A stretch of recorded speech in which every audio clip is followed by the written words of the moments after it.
One minute, Faulkner was a journeyman literary type author and romantic poet, and the next, I guess it was when the Depression began, he found a voice in the fictional Yoknapatawpha County of Mississippi.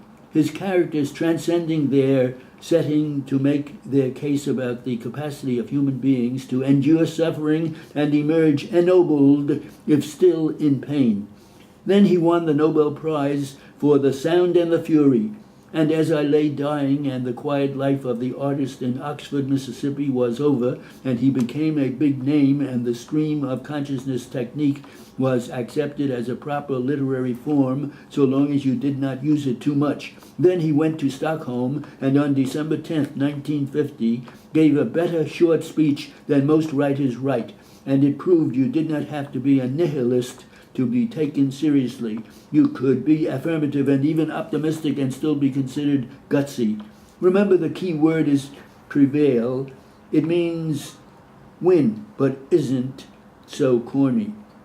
I feel that this award was not made to me as a man, but to my work, a life's work in the agony and sweat of the human spirit, not for glory and least of all for profit, but to create out of the materials of the human spirit something which it did not exist before. So this award is only mine in trust. It will not be difficult to find a dedication for the money part of it commensurate with the purpose and significance of its origin. But I would like to do the same with the acclaim too, by using this moment as a pinnacle from which I might be listed or listened to by the young men and women already dedicated to the same anguish and travail, among whom is already quite a few people. That one who will someday stand where I am standing. Our tragedy today is a general and universal physical fear, so long sustained by now that we can even bear it. There are no longer problems of the spirit. There is only the question, when will I be blown up? Because of this, the young man or woman writing today has forgotten the problems of the human heart in conflict with itself, which alone can make good writing, because only that is worth writing about, worth the agony and the sweat.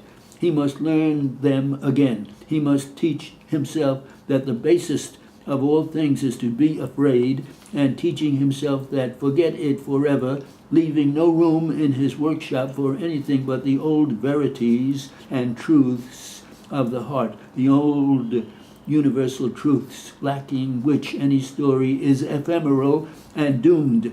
Love and honor and pity and pride and compassion and sacrifice. Until he does so, he labors under a curse.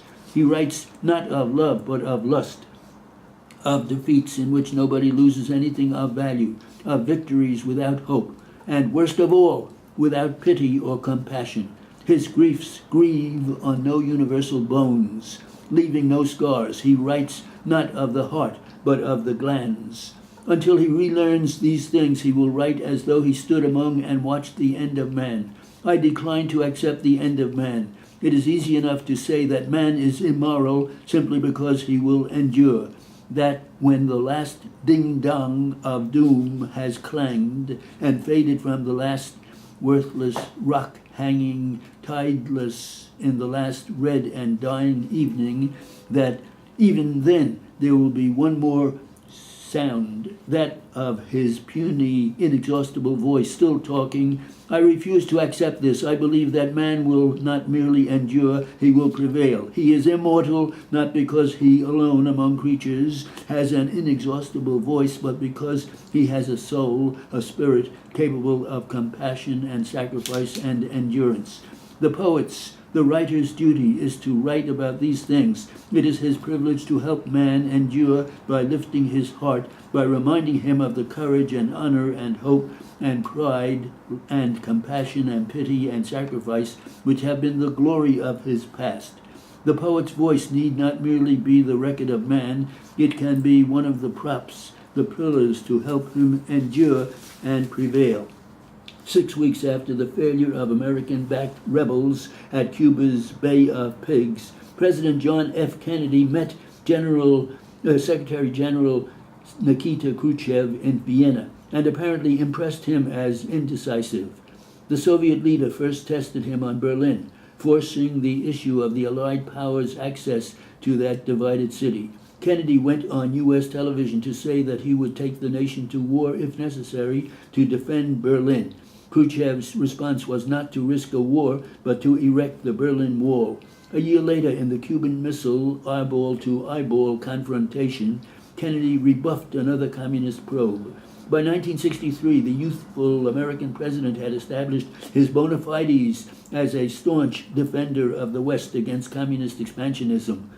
On June 26, 1963, as more than 1 million Berliners lined the streets to shout, "Ken Ned D," and with red cloth hanging from the Brandenburg Gate to prevent East Berliners from seeing the reception, he addressed a throng in Rudolf Wildplatz.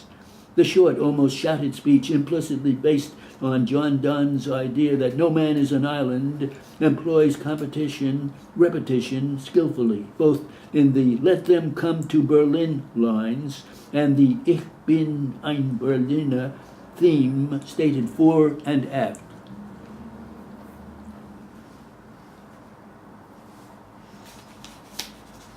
How's that?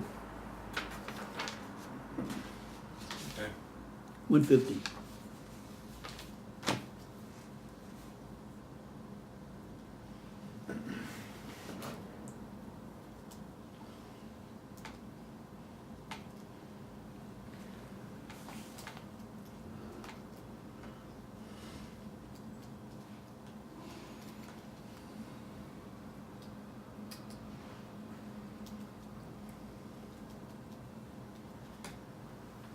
Let's quit. Huh? Let's quit. Yeah.